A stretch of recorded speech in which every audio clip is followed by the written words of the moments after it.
سبيل الدموع سبيل مريح تنهدى يا صاحي كي تستريح وبث الدعاء الخفي الصريح يسعك الفضاء الرحيب الفسيح.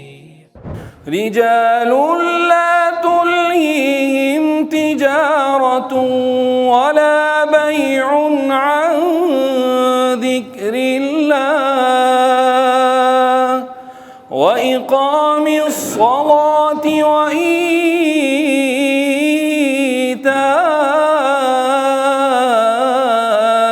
الزكاة. القروح ويبرأ جروح الكثير الجريح. اب جو مجھے موضوع دیا گیا کہ بھائی ایک جو معلم ہے اس کے اندر کیا صفات ہونی چاہیے، تو یہ تقریباً 8 صفات بنتی ہیں. پہلی صفت جو ہر معلم اور ہر معلمہ میں ہونی چاہیے وہ کیا ہے؟ اخلاص کامل. اور دوسری صفت کیا ہے؟ صحیح علم کا ہونا، اپنے فن میں ماہر ہونا. اور فرمایا تیسری چیز معلم عامل بھی ہو. کیا ہو؟ عامل بھی ہو.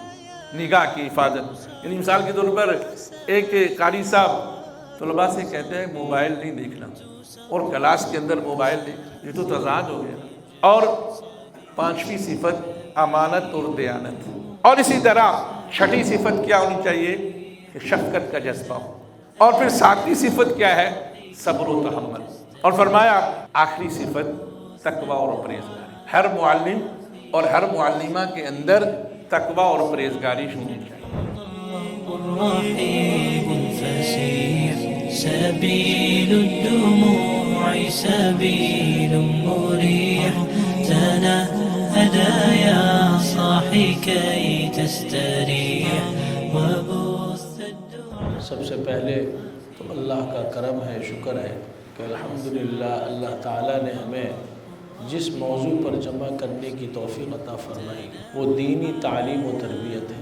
ترغیب و ترہیب ہمارے یہاں اس کا بہت انحطاط ہے.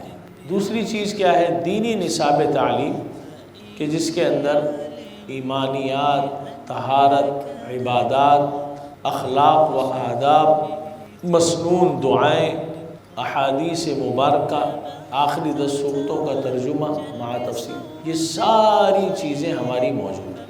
تیسری چیز جو ہے وہ تعمیر شخصی. اس کے بعد ہے پروگرامات. یہ پروگرامات بھی ہماری تربیت کا حصہ ہے. اسی طرح سے ورکشاپ کے ذریعے سے بچوں کی تربیت کرنا.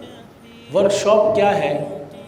موجودہ حالات کے اعتبار سے بچوں کی کونسلنگ کرنا، بچوں کی ذہن سازی کرنا.